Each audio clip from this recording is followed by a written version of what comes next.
ข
อยกมือ10 นิ้วกราบนอบน้อมบรรดาน้อมระลึกถึงอย่างคุณขององค์สมเด็จพระสัมมาสัมพุทธเจ้าผู้สูงล้ำคุณพระธรรมคำสอนของพระองค์ผู้สูงส่งคุณพระสงฆ์สาวกของพระองค์ผู้ประเสริฐรวมก่อให้เกิดเป็นพระรัตนตรัยที่หมู่เฮาทั้งหลายได้กราบสักการะบูชามาจนทุกวันนี้และขอถวายความเคารพนอบน้อมไว้สามายังครูบาอาจารย์พระเถรานุเถระพระภิกษุสงฆ์สามเณรพระสังฆาธิการทรงสมณศักดิ์นักปราชญ์บัณฑิตท่านผู้มีความรู้ทุกรูปทุกท่านถ้าขอเจริญพรมายังพ่อออกไม่ออกศรัทธาอันมีโยมพ่อโยมแม่มีพ่อมอนแม่มอนพ่ออุ้ยแม่อุ้ยปีป้านะอ่านท่านผู้ฟังผู้มีบุญทุกท่านที่ติดตามรับฟังธรรมะยามแรงทางสถานีวิทยุทั้ง2ขึ้นแรกนั้นขึ้นรักก็คือขึ้นพระพุทธเพื่อการศึกษาพระพุทธศาสนาและวัฒนธรรม104.5 เมกะเฮิรตซ์ออกจากห้องส่งวัดฝ่ายหินโดยความเมตตาธรรมของท่านอาจารย์พระครูสมุวิศวัตร บรกิจโจผู้อำนวยการสถานีที่ได้เมตตาตนตัวกล่าวกับผมได้ได้จ๋าเป็นกู้อย่างโยมพ่อโยมแม่ท่านผู้ฟัง และแห่งขึ้นนั้นขึ้นธรรมะสีข่าวชาวประชาโดยในเครือข่ายรักมีที่ปักทาง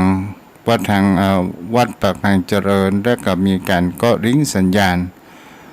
ไปในทุกเครือข่ายในภาคเหนือของเฮาโดยความอนุเคราะห์ของท่านพระครูอภิวัตรวัฒนาวิกรมตลอดจนถึงขึ้นสถานีที่ได้เกาะริ้งสัญญาณที่ในความเมตตาธรรมของผู้มีจิตใจแห่งความมุ่งหวังในการเผยแพร่ธรรมเดี๋ยวรอสักคำนะโยมพ่อโยมแม่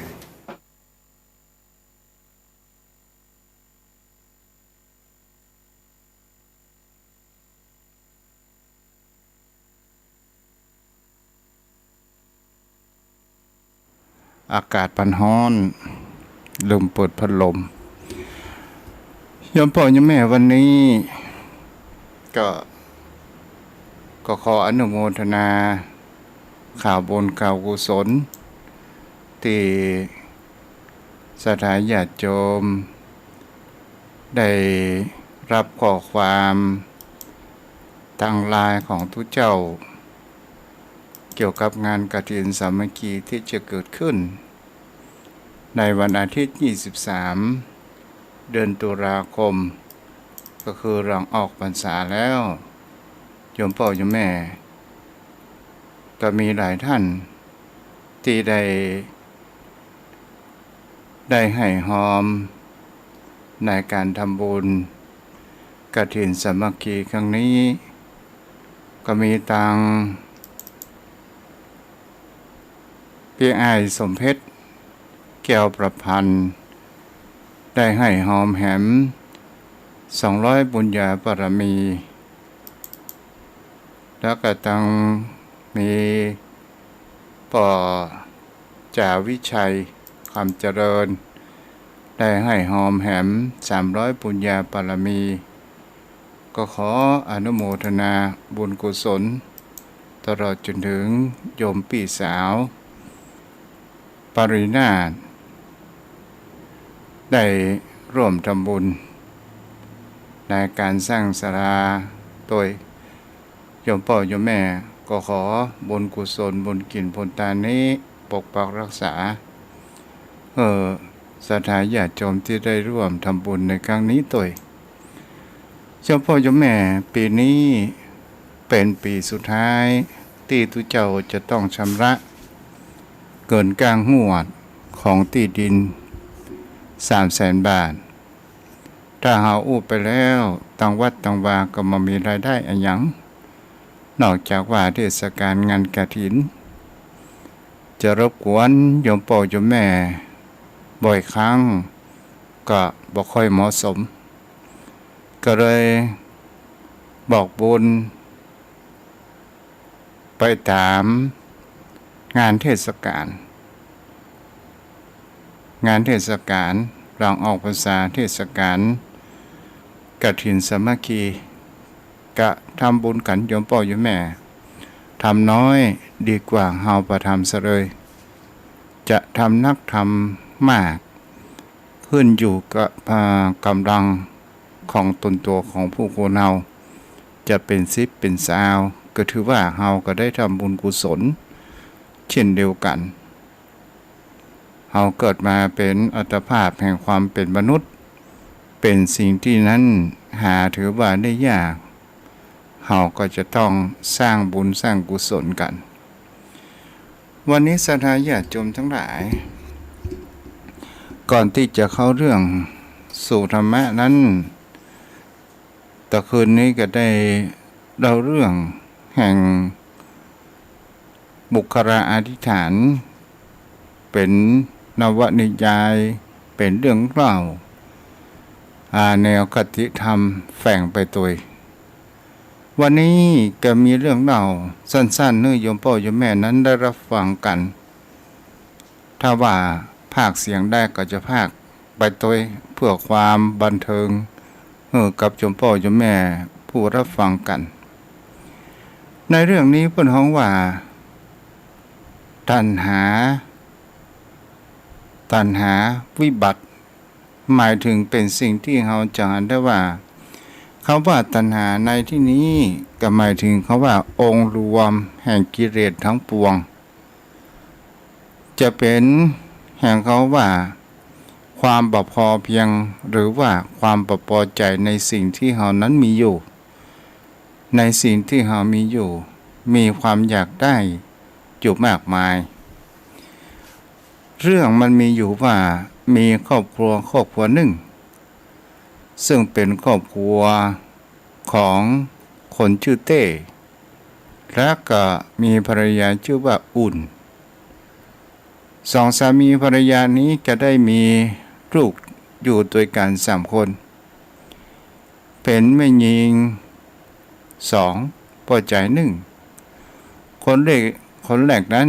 ชื่อว่าเอ็มคนที่2นั้นชื่อว่าอันคนที่3นั้นชื่อว่าอุ้มศรัทธาญาติโยมทั้งหลายครอบครัวนี้ก็มีความ อยู่สุขสบายและมีแห่งความอบอุ่นนั้นเกิดขึ้นอยู่มากมายและป่ออ่าทางหัวหน้าครอบครัวก็คือคนชื่อเต้ก็มีการขยันขนขวายหาเงินหาทองมาเพื่อที่จะส่งเสียนั้นลูกเราเรียนภรรยาก็คือชื่ออุ่นก็เป็นคนที่มีความขยันขนขวายเช่นเดียวกันด้วยความมุ่งหวังว่าเกิดมาชาตินี้เฮานั้นเป็นคนที่ลำบากคนทุกข์คนยากและก็ได้ทำมาหากินและก็ได้สร้างครอบครัวจนลูกนั้นมีการเจริญเติบโตนั้นเกิดขึ้นตั้งลูกนั้นบางครั้งก็ได้ไปออกรับจ้างไปล้างถ้วยก๋วยเตี๋ยวพ่องอย่างพ่องเพื่อหารายได้มาจุนเจือเพื่อเป็นการเล่าเรียนหนังสือต่างๆถึงครับเปิดห้องว่าครับที่อยู่ได้ครับใจอยู่ยากบ้านนี้มีแต่ความอบอุ่นนั้นเกิดขึ้นทุกสิ่งทุกอย่างบนโลกใบนี้มันมามีแห่งเขาว่าเที่ยงมั่นทุกสิ่งทุกอย่างมันต้องมีการเปลี่ยนแปลงนั้นอยู่สม่ำเสมอไปอุ่นนั้นก็ได้ทำการทำงานเป็นแม่บ้านโรงพยาบาลแห่งหนึ่งศรัทธาญาติโยมทั้งหลายบังเอิญอุ่นนี้ก็ไปพบพระหล่ออ่อนรุ่นน้องก็คือแม่หญิงคนนี้ก็มีอายุประมาณสัก40ต้นแล้วพอใจนั้นก็อายุประมาณสัก35ชื่อคำว่าเอก และก็มีการถูกโฉลกกันนั้นเกิดขึ้นศรัทธาญาติโยมทั้งหลายเอกนี้ก็เป็นคนที่มีความเจ้าชู้เอากันเช่นเดียวกันหันได้ว่าแม่หญิงคนชื่ออุ่นนี้มีความรักความชอบพอและก็เป็นสิ่งที่ก่อให้เกิดแห่งความเดินทางผิดก่อให้เกิดแห่งความหลงนั้นเกิดขึ้นตอนแรกๆนั้นก็มีการทักทายอู้จากันไปและก็ได้แลกเบอร์โทรกันและก็เป็นสิ่งที่จะมีความผูกพันนั้นกันเกิดขึ้นตอนนี้อุ่นนั้นเปลี่ยนแปลงไปก็จากการที่กลับบ้านทุกวันนั้นกลับบ้านถึงประมาณสัก5 โมงเย็นแล้วระยะหลังนั้นกับพลิกไปถึง2 ทุ่มพ่องโดยอ้างว่าคนไข้นักปล้นมาได้ปล่อยอย่างง่ายๆก็เลยมีการข้ออ้างนั้นเกิดขึ้นแต่เต้นั้นเป็นคนที่มีความรักครอบครัวเต้นั้นได้ อยู่กับลูกจุว่าอุ้มได้สอนการบ้านการจองอยู่หลายอย่างศรัทธาญาติโยมทั้งหลายความลับนั้นมันมามีในโลกเป็นสิ่งที่จะเห็นได้ว่าเอกกับอุ่นนี้ก็ได้มีความสัมพันธ์อันลึกซึ้งตกมาอยู่วันหนึ่งศรัทธาญาติโยมทั้งหลายอุ่นกับเอกนี้โดยการที่มาหูตัวว่าลูกของอุ่นชื่อว่าอันกับเอ็มนี้ก็ไปรับจ้างอยู่ในร้านค้าแห่งหนึ่งบังเอิญผีมันขายแน่ศรัทธาญาติโยมทั้งหลายเอกกับอุ่นนี้ก็ได้ซ้อนรถเครื่องกันอุ่นนี้ก็ได้กอดเอวพอใจนั้นปีเข้าม่านลูดไปแล้ว อ่านนั้นก็ได้หันบ่าคนนี้มีลักษณะเหมือนกับแม่ของตัวเองบ่อยากจะเชื่อในสายตาก็เลยได้บอกกับเจ้าของร้านว่าเจ็บต้องศรัทธาญาติโยมทั้งหลายก็โดยการที่เจ้าของร้านเขาบอกว่าเอ็มไปส่งน้องไปหาที่คลินิกก็ได้เอาสตางค์นั้น500และก็ได้ยืมรถเครื่องนั้นไปอันกับเอ็มนั้นก็ได้ไปจอดรถเครื่องพกดูว่าเป็นแม่ของตัวเองจริงนะหรือไม่ก็เป็นสิ่งที่จะหันได้ว่าเอก กับแม่ของตัวเองนั้นเดินออกมาพร้อมเพรียงกันนั่นเอง แต่ก็มามีความวุ่นวายอะไรอย่างเกิดขึ้น แต่ความเจ็บลึกๆอยู่ในจิตใจ และก็ทำให้หันได้ว่า แม่ของตัวเองบอกควรที่จะทำอย่างนี้ปอสงสารป่อเลยป่อเต้นั้นเป็นคนดีที่มีความรักต่อลูกสร้างความอบอุ่นอยู่มากก็เลยเก็บความลับนี้บ่ได้บอกให้ป่อศรัทธาญาติโยมทั้งหลายวันนั้นกลับไปยังที่ร้านแล้วก็ได้ลาการงานช่วงบ่ายแล้วก็บิ๊กบ้านเจ้าป่อเต้นั้นก็ถามว่าลูกวันนี้อย่างเลิกเจ้าก็บอกว่าผมบ่ค่อยสบายป่อเป็นอะไรอย่างเจ็บท้องอ่อนๆแอดปะได้ศรัทธาญาติโยมทั้งหลายป่อเต้นั้นว่าเจ็บอะไรอย่างลูกเป็นอย่างไรกันเดี๋ยวลูกกินข้าวหรือยังป่อจะต้มข้าวผักกรอบก็มีหมูหยองก็มีอยู่ศรัทธาญาติโยมทั้งหลายในสิ่งเหล่านี้ละอ่อนทั้งสองคนถึงเอ็มและอ่านนั้นก็ได้ความเจ็บช้ำจากที่หันแม่ไปมีชู้ศรัทธาญาติโยมทั้งหลายเป็นสิ่งที่ละอ่อนทั้งสองคนนี้กับหมดกำลังใจในการรอการเรียนนั้นเกิดขึ้นโดยความหวังแรกๆก็คือว่าหวังจะเรียนจบมัธยมปีที่6และจะต่อปริญญาตรีเกิดขึ้นศรัทธาญาติโยมทั้งหลายวันเวลาผ่านไปเอกนั้นแท้จริงๆแล้วเอกก็มีครอบครัวแล้วได้เอาลูกภรรยาซึ่งภรรยาเก่าเอาไปไว้ให้แม่ที่บ้านและก็มีไปหลงรักแม่หญิงคนหนึ่งเป็นสาวโรงงานอย่างอายุหนุ่มอยู่แล้วสาวโรงงานนี้ก็บอกว่าอยากจะได้สร้อยคอแต่มามีสตางค์ถ้าหามาบ่ได้เฮาก็ต้องตัดสัมพันธ์กันเอกนั้นก็ได้เกิดโดยความคิดว่าจะทำอย่างไรก็เลยไปปรึกษากับอุ่นแปลงเอกนั้นทำแปลงหน้ามองหน้าบึ้งไปต่างๆนานาอุ่นนั้นก็บอกว่าเป็นอะไรหยังตัวเก้าเป็นอะไรหยังเอกนั้นก็ได้บอกว่าบ่สบายใจลูกที่อยู่กับแม่ตอนนี้เขาบ่สบายเงินทองก็บ่มีเรื่องเงินเรื่องทองจะไปยืมไผก็เก่ามาฮื้อละโอ้ศรัทธาญาติโยมทั้งหลายแล้วอุ่นนั้นก็บอกว่าต้องการเงินเท่าใดล่ะต้องการเงินอยู่ 40,000 อุ่นนั้นก็บอกว่าเงินในบัญชีของพี่นี่มีอยู่ 60,000 อันจะเอาให้เอก 40,000 เอกนั้นก็ได้พา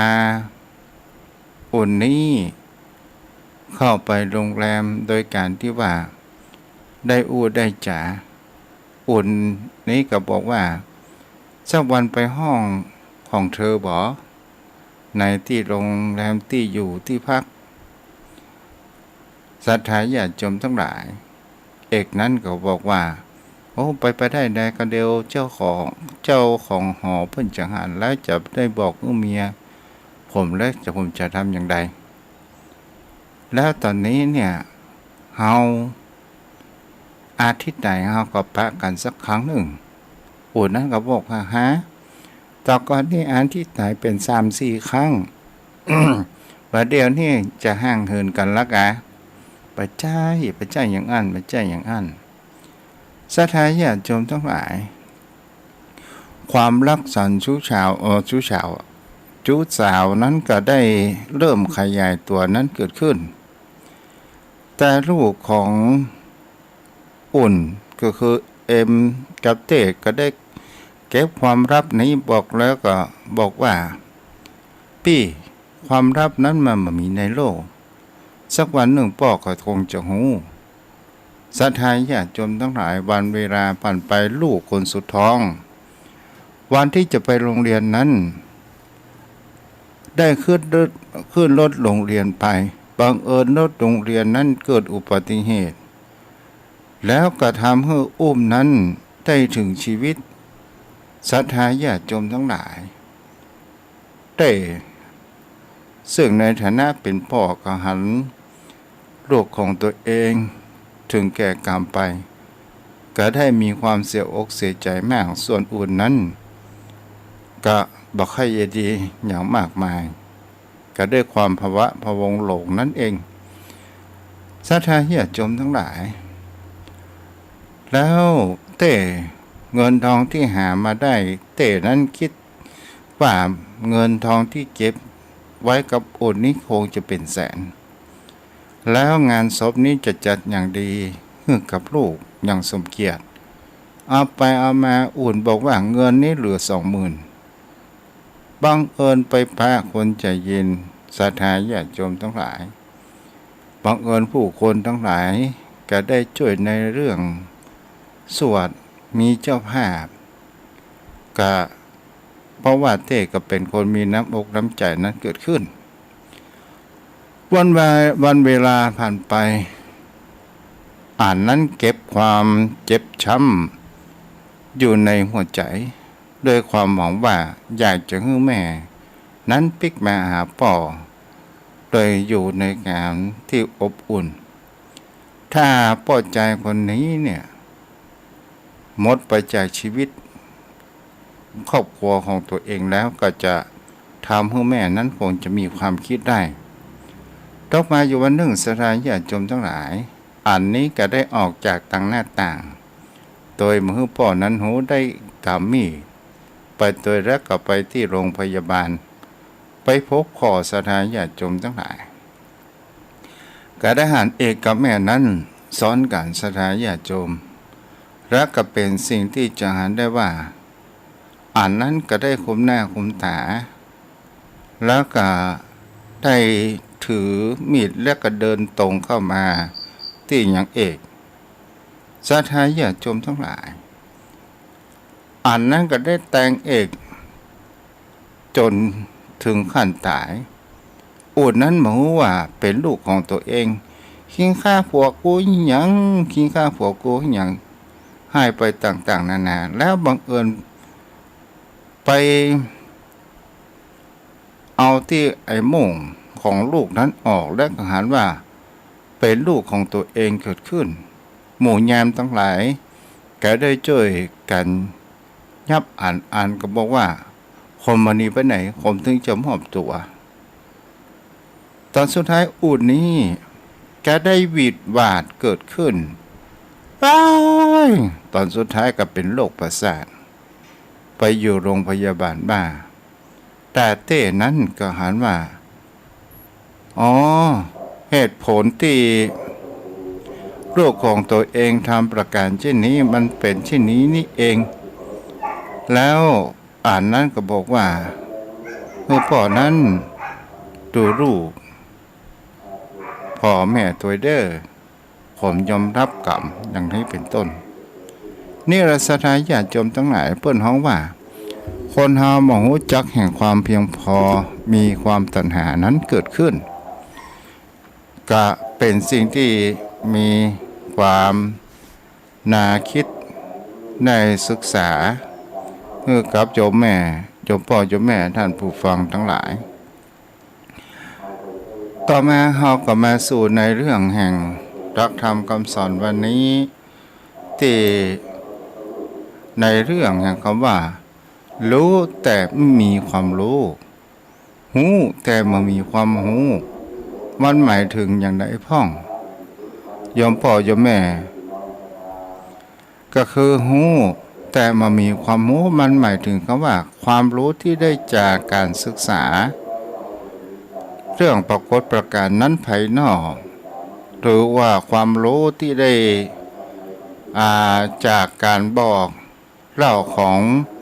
บุคคลรุ่นก่อนบุคคลผู้มีความรู้นั้นเกิดขึ้นจะเป็นการศึกษาอ่านตำราก็ตาม ที่เฮาฮ้องกันว่าสุตตมยปัญญาถือไกจิตจินตนาการในข้อมูลในการจำไว้นำข้อมูลมาคิดมาพิจารณามาวิเคราะห์วิจัยกัน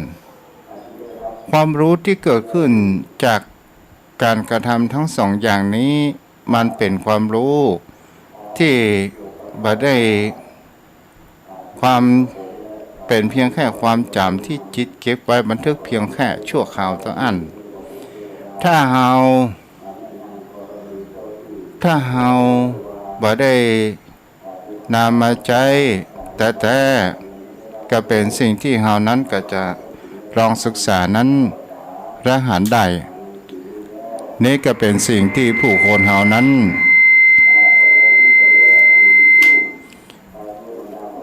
ก็นำมาแก้ไขเดี๋ยวเด้อขอบอกให้ลุงนันปิดเครื่องเสียงทำสายกันหากก็ได้บอกให้ป้นนานปิดสายเสียงทำสายก็มั้ง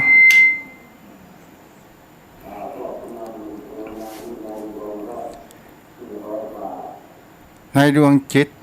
ซึ่งเป็นเวลาพันเหตุผลที่ว่าเคยสัมพันธ์กันจะแปรเปลี่ยนไปเอาละสถานญาติโยมทั้งหลายเดี๋ยวเด้อเสียงมันดึงจิตไป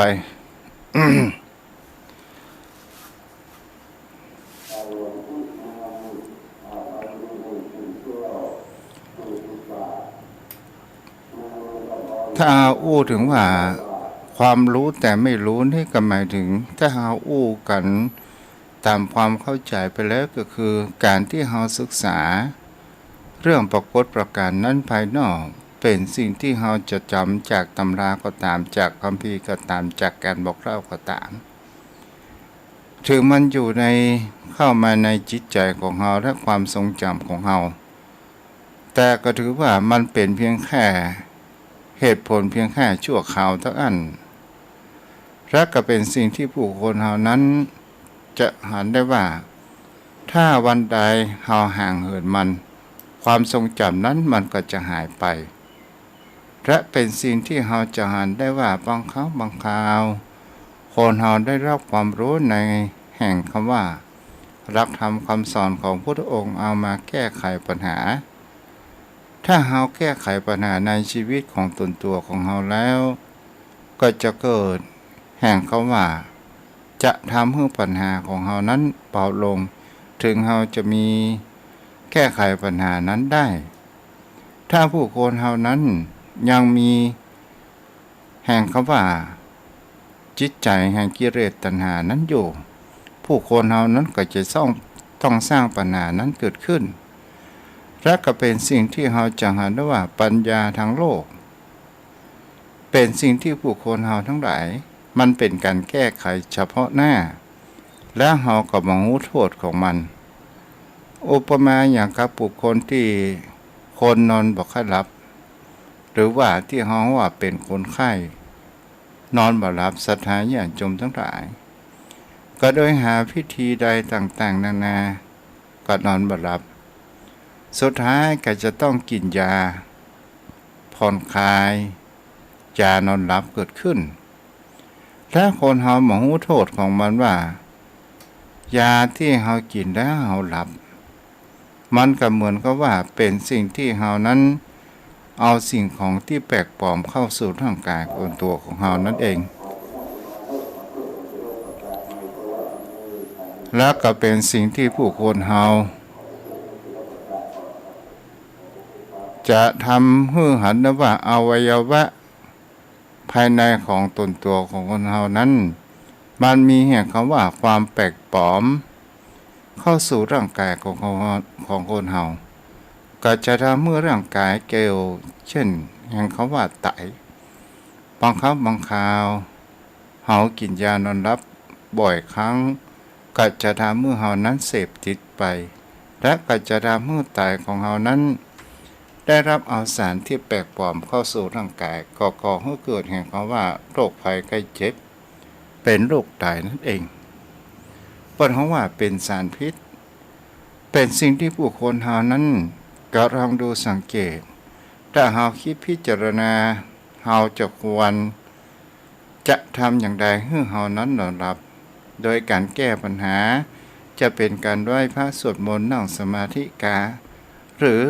ให้เฮานั้นเป็นคนที่เฮาลองคิดแก้ปัญหาเกิดขึ้นบางครั้งบางคราวคนเฮาถึงมีความรู้ทางโลกอย่างใดก็ตามแต่บางครั้งบางคราวเฮาใจในสิ่งที่ผิดเดินทางผิดอย่างนี้เป็นต้นหามตัวอย่างหนึ่งนั้นเกี่ยวกับเรื่องโรคระบาดจมพ่อจมแม่นั้นจำได้หรือไม่ว่าสมัยเมื่อไข้หวัดนกที่ระบาดอยู่ในกลุ่มสัตว์ปีกทั้งหลายศรัทธาญาติโยมทั้งหลายต่างหมู่นักวิชาการก็บอกว่าจะต้องฆ่าสัตว์เป็นเป็ดเป็นไก่ส่วนมากก็คือไก่เพราะว่าโรคไข้หวัดนกนี้ติดทางไก่ศรัทธาญาติโยมทั้งหลายเฮาก็จะหันนะว่านักวิชาการออกมาบอกอีกก็ต้องทำลายสัตว์ประเภทไก่ต่างๆนานาเกิดขึ้นและก็หันได้ว่าขุดหลุมฝังไก่ทั้งเป็นเฮาเรามาตึกตองดูดีๆว่าอันว่าไก่ที่บ่เป็นไข้หวัดนกมันก็ยังร่วมชะตากรรมเดียวกันตอนสุดท้ายฝั่งทั้งเป็นเกิดขึ้นแล้วผู้คนเฮาจะหันได้ว่าการที่เฮาทำประการเช่นนี้มันก็คือการที่เฮาเดินทางผิดและเฮาได้ทำบาปนั้นเกิดขึ้นวัฏจักรแห่งชีวิตศรัทธาญาติโยมทั้งหลายเฮาทำสิ่งใดเฮาก็ได้สิ่งนั้นและเป็นสิ่งที่ผู้คนเฮาจะหันได้ว่าทำไมโรคโควิดสายพันธุ์19ปิกมาฆ่ามนุษย์ของผู้คนเฮาตายหลายร้อยล้านพันล้านเกิดขึ้นทั่วโลกนี่ก็คือเฮาพอในลักษณะแห่งคำว่าวัฏจักรแห่งคำว่ากรรมเวรนั้นเกิดขึ้นนี่แหละศรัทธาญาติโยมทั้งหลายแต่ถ้าเฮาลองนึกว่ามีบุคคลระดับสูงและมีการสั่งการว่าในเมื่อมนุษย์ติดโควิดต้องฆ่ามนุษย์หรือว่าฆ่าคนเสียหมดทั้งโลกนี้ศรัทธาญาติโยมทั้งหลายไอ้คนที่บ่เป็นบ่ฮู้อีโหนอีเหน่ก็โดนฆ่าตายกันไปเสียหมดอันนี้เพิ่นน้องว่ามีความรู้แต่ไม่รู้จริงหมายถึงเป็นสิ่งที่ว่าฮู้แต่นำเอามาใช้ในทางที่ผิดขาดศีลธรรมนั้นกันเกิดขึ้นต่างๆนานาโยมพ่อโยมแม่เฮาก็ลองดูวัฏจักรแห่งชีวิตของคนเฮาก็ว่าหั่นแต่มันตรงกันข้ามกับบุคคลที่มีความรู้จริงศรัทธาญาติโยมทั้งหลายเป็นสิ่งที่ผู้คนเฮาลองสังเกตไปแห่งประการหนึ่งว่าความรู้เป็นสิ่งที่คนเฮานั้นก็ต้องควรศึกษาว่าเฮาฮู้อย่างใดจะเป็นสิ่งที่เฮาฮู้จริงเกิดขึ้นศรัทธาญาติโยมพ่อโยมแม่เฮาก็ลองมาดูสังเกตว่าจิตที่มีความรู้ความเข้าใจในความเป็นจริงและก็เป็นสิ่งที่คนเฮานั้นคำนิยามนี้ก็หมายถึงว่าถ้าว่าบุคคลเฮานั้นเฮาจะแยะอย่างใดให้เฮานั้นหายเครียดโยมพ่อโยมแม่เพื่อเฮาหายเครียดรู้และมีความรู้ก็หมายถึงว่าความรู้นั้นมันก็ได้การศึกษาเราเรียนตลอดจนถึงประสบการณ์ปรากฏการณ์แห่งความสัมผัสเกิดขึ้นในงานด้านวิจัยอย่างก็ตามตลอดจนถึงการศึกษาสิ่งที่มันมีแห่งความจดจำเกิดขึ้นคือประสบการณ์และสิ่งที่เราจะหันกันได้บางสิ่งบางอย่างที่เรียกว่าสัญญาความทรงจำของเรานั้นดีก็คือหมายถึงว่ามันมีความลืมเลือนเกิดขึ้นอย่างเช่นเราสมาทานศีลรับศีลได้เราก็รู้ความหมายข้อนั้นเป็นอย่างนั้น ถ้าเฮาก็ฮู้ลึกซึ้งว่าการไหว้พระสวดมนต์มันทำให้จิตของเรานั้นเป็นสมาธิจิตใจของเรานั้นมีความสงบก็จะทำให้เรานั้นจะหันได้ว่านี่ก็คือมีความทรงจำนั้นอย่างแท้จริงอย่างยมพ่อยมแม่ เฮาไปวัดไปวาเฮาได้ฟังต่างคนที่ไปวัดไปวาท่องอีตังทานะกัมมังนิพพานะปัจจโยโหตุโนนิจังกำกวดแผ่น้ำเมตตาเนี่ยจมพ่อยมแม่บางคนบางท่านมาหู้จักตัวหนังสือแต่ใจการฟังเอาเมื่อเฮาฟังมันก็เกิดความทรงจำเกิดขึ้นนี่ก็เป็นสิ่งที่เฮาจะหากันได้นี่ก็เรียกว่าเป็นคนที่มีความรู้จริงนั้นเกิดขึ้นแล้วเฮาจะทำอย่างใดเวลาเฮาเครียดมีปัญหามารุมเร้าก็เป็นสิ่งที่ผู้คนเฮานั้นก็จะหันได้ว่าถ้าเฮาเครียดเฮาก็ควรที่จะมีแห่งเขาว่าปล่อยสละและเฮาจะทำอย่างใดให้จิตใจของเฮานั้นมีความอิสระจากกิเลสตัณหาจากเรื่องสิ่งบ่เป็นเรื่องต่างๆนานานั้นเกิดขึ้นจะเป็นการมองดูแห่งกฎของพระไตรลักษณ์ก็ได้ว่าทุกสิ่งทุกอย่างนั้นบ่คงที่และบ่ถาวรและมันก็บ่เสมอไปนั้นเกิดขึ้นมันเกิดขึ้นทั้งอยู่และมันก็ดับสลายไปอย่างครับโยมพ่อโยมแม่ 2-3 วันก่อนจะเห็นว่าน้ำปิงมันเกิดขึ้นท่วมบ้านท่วมจองท่วมที่ในชุมชนไปต่างๆนานาถามว่าน้ำปิงนั้นจะท่วมอย่างนี้ตลอดไปหรือไม่มันก็บ่ตลอดไปอย่างกับวันนี้หันข่าวเปิ่นล้างวัดล้างวาล้างบ้านล้างจองการเกิดขึ้นนี่เฮาจะเห็นได้ว่าเฮาก็พลิกมาเหมือนดังเดิมปัญหาทุกปัญหานั้นมันก็มีทางแก้และเฮาจะทำอย่างใดให้จิตใจของเฮาเป็นอิสระนั่นก็คือเฮาปล่อยอารมณ์เฮาจะไปยึดมั่นถือมั่นในสิ่งที่มันเกิดขึ้นมากมายถ้าเฮายึดมั่นถือมั่นในอารมณ์ในสิ่งที่มันขุ่นมัวไว้มากๆก็จะทำให้จิตใจของเฮานั้นมีความขุ่นมัวมีความกระวนกระวายไปต่างๆนานาและเฮาจะได้อันอย่างจากมันบางครั้งบางคราวปัญหาที่มันมาสุ่มจิตสมใจในจิตใจของเฮาโยมพ่อโยมแม่เฮาก็ลองดูสังเกตคิดแล้วมันก็แก้บ่ได้และเฮาจะคิดไปงี้หยังเฮายังบ่คิดถึงปัจจุบัน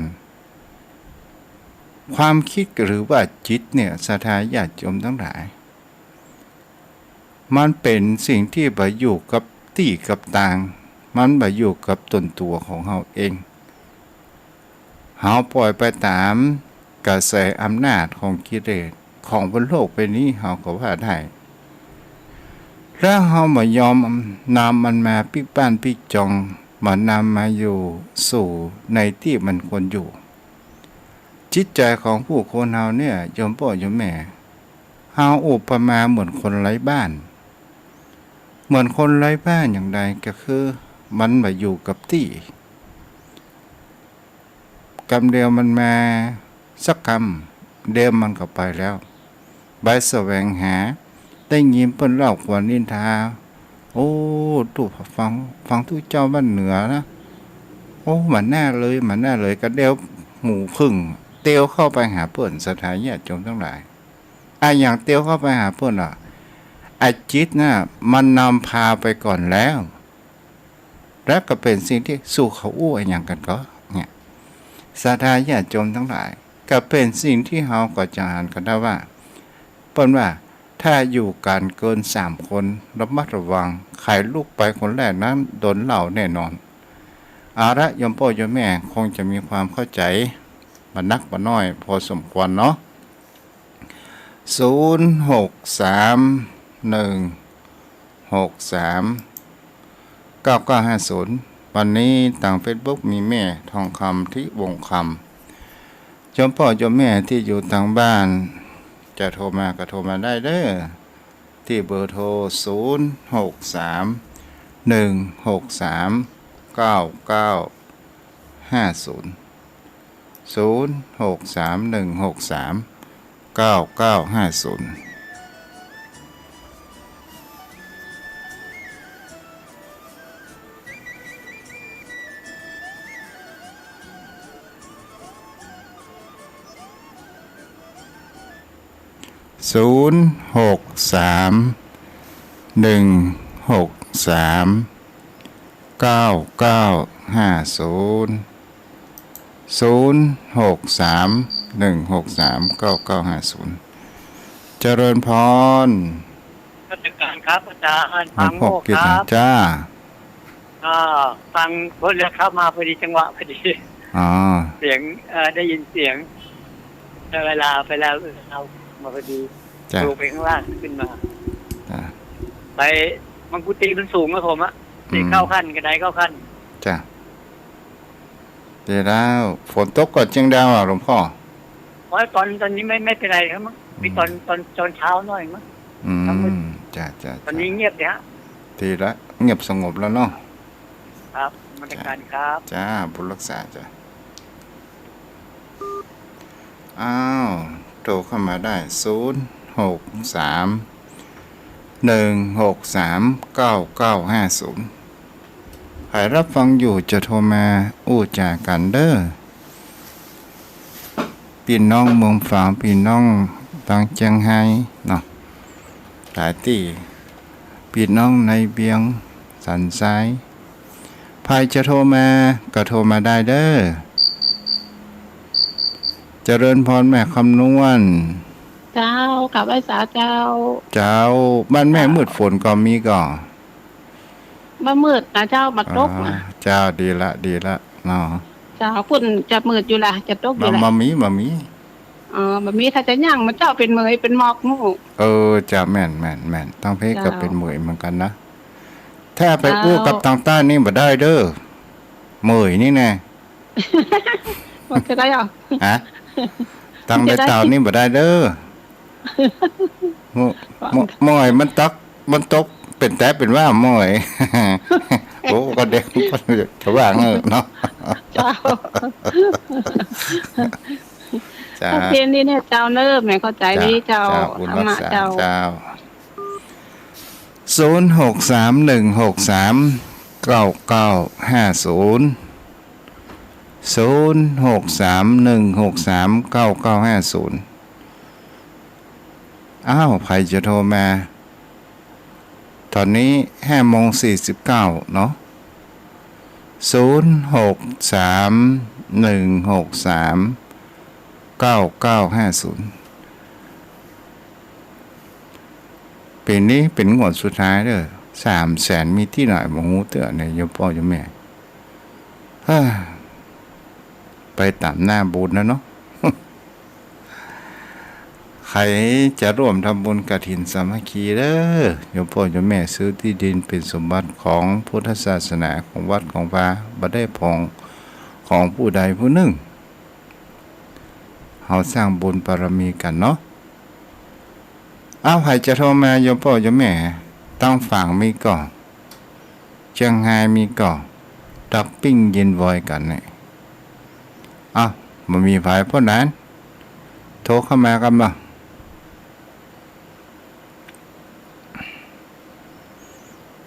แต่กี้ได้ยินแม่บัวบนอยู่ไหน 0631639950อ้อมกันเด้อมันมีกู้อู้กู้แจเนี่ยโยมพ่อโยมแม่เอาลองมาดูพ่อหนานมาละเจริญพรพ่อหนาน ครับขอกราบแต่ใจเวสาในเมตตาธรรมท่านเจ้าด้วยความเคารพอย่างสูงครับข จ้า อสัมปทานสักนาทีแล้วท่านเจ้าและก็คือญาติธรรมเพิ่นเลยอู่ต่อสนทนาธรรมกับท่านเจ้านะครับ วันนี้ช่วงแม่ค่ำยำแรงนี้ก็มีนิทานธรรมและก็มีธรรมะ ที่คือเป็นคติสอนใจ มัน จ้ะ กำอู้คนในท่านพระคุณเจ้า อืม มันยาวหรือปัก กาได้เนาะท่านเจ้าเนาะ โอ้แม่นล่ะ นะครับเพิ่นว่าคนเฒ่าว่ากำเข้าหูอย่าไปฟังถูออกปาก เพราะว่ามันออกปากแล้วมันจึงเข้าแสนหู เพิ่นก็คือปริศนาธรรมดีนึกว่าคือความกำอู้เนี่ยที่มันบ่ได้พิจารณาแล้วเวลาอู้ออกไปน่ะ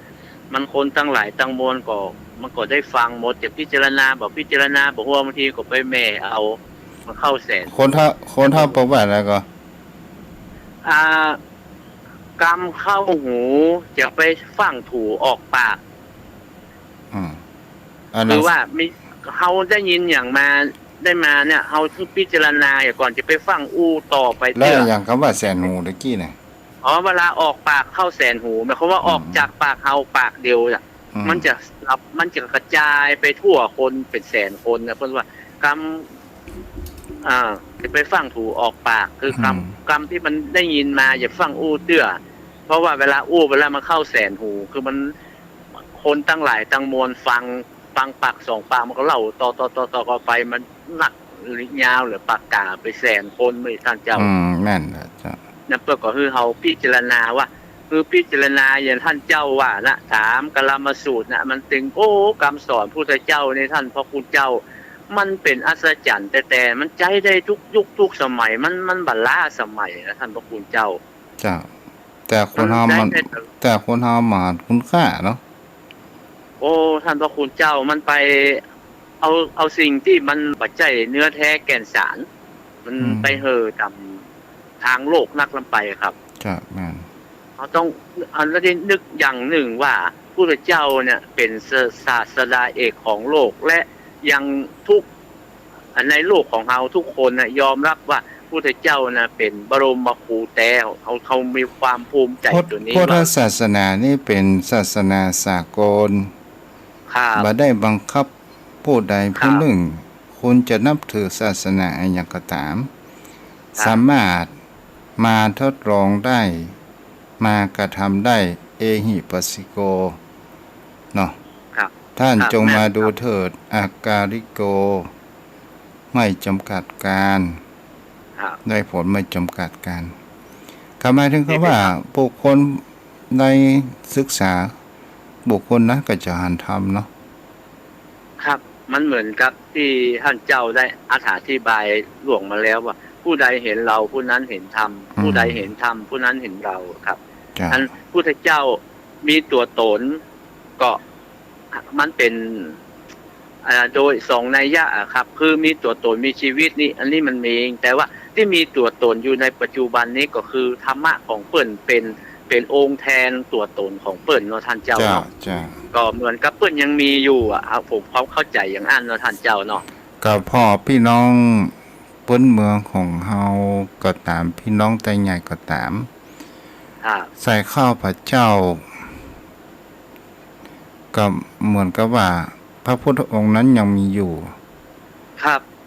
คนเหนือเฮาก็เหมือน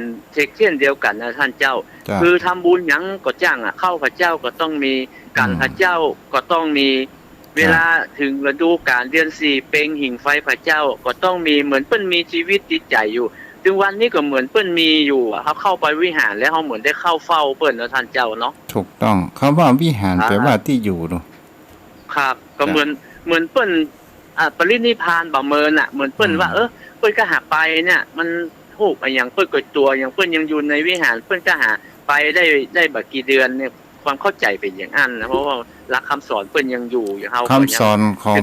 เปิ้นนั้นไม่มีวันตายเนาะครับผมวันนั้นได้ฟังท่านอาจารย์พระมหาอำนวยว่า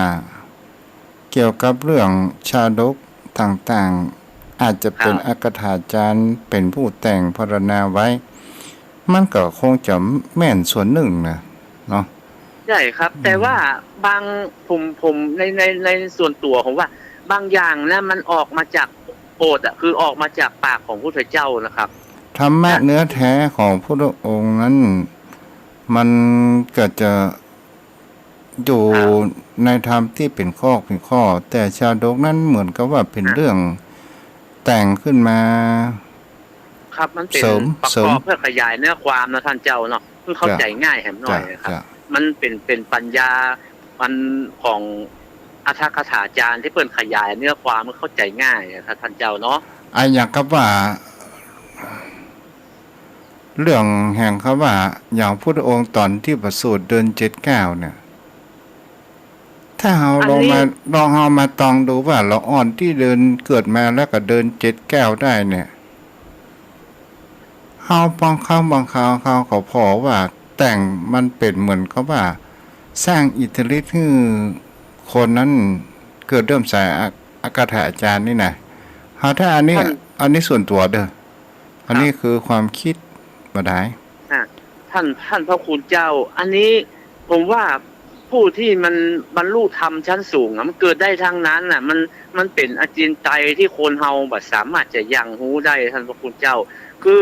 ถ้าคนมันคิดไปนักมันอาจจะมีสักยะทิฏฐิว่าเป็นไปบ่ได้แต่ท่านเจ้าลองคิดดูคนที่มันละอ่อนที่มีกำลังในตัวมันบางทีมันยังบ่ถึงควบมันก็เดินแล้วท่านเจ้าละอ่อนบางคนมันได้เป็น 2-3 ควบจนจะเดินน่ะอันนี้เปิ้นอาจจะมีบุญปุญญาธิการเนาะโอ้วางสายไว้ละพ่อหนานเอาละก็ลองอู้ที่ผ่านพ่อหนานถ้าอู้ในที่นี้บางสิ่งบางอย่างเอาก็ลองพอว่าพุทธองค์นั้นแท้ที่จริงพุทธองค์นั้นเรื่องอิทธิปาฏิหาริย์ของพุทธองค์นั้นมีแต่พุทธองค์นั้นบ่ค่อยนำมาใช้เป็นแท้เป็นว่าแต่พุทธองค์สิ่งที่พุทธองค์นำมาใช้เป็นส่วนมากนั้นก็คือคำว่าเมตตาเขาก็ลองพอดูตอนที่หลังจากการตรัสรู้แล้วเนี่ยเดินไปที่ป่าอิสิปตนมัคคิยวันพราณสีเนี่ยใช้เวลา3 เดือนก่อนเนาะเขาก็เรามาดูสังเกตเนาะเจริญพรพระเจ้าท่านพระครูเจ้าแม่เจ้าอันแม่ก็ไปออกไปธุระดังนอกมาประเดี๋ยวนี่มาเปิดจับออกคนเดียวคือตายเลยนะจับคนนั้นเจ้ายันมาดีว่าจ้าเนี่ยมันได้ฟังสอนต้นให้กำลังเข้าบ้านมาจ้าเป็นยังไง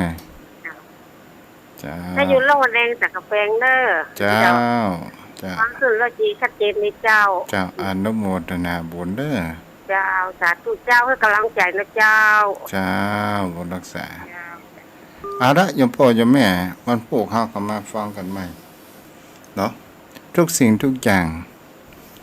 ใจโยโสมนสิการพิจารณาในการสิ่งที่เป็นจริงและเราก็ลองมาดูว่าอันใดจริงแบบจริงอย่างใดก็ทุกสิ่งทุกอย่างนั้นโจทย์ที่โยโสมนสิการและความคิดพิจารณาของเฮากันกองเฮาเองเอาละวันพรุ่งนี้เฮาก็มาฟังกันใหม่เด้อวันนี้ขอให้อยู่ดีมีสุขอายุวโนสุขัง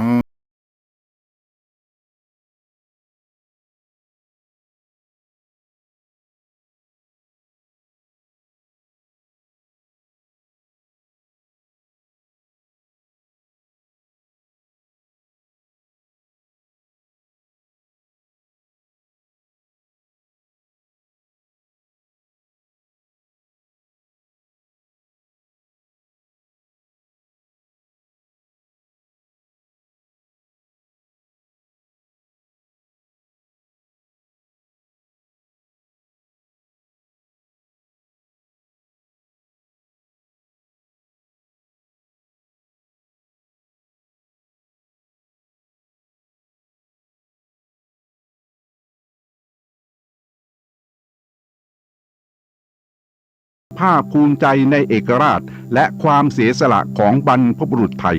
ประเทศไทยรวมเป็นเชื้อชาติไทยเป็นประชารัฐผ้าไทยของไทยทุกส่วนอยู่ดำรงคงไว้ได้ทั้งมวลด้วยแค่ล้วนหมายรักษาพันธิตไทยนิรักสงบแต่ถึงรบไม่คลาย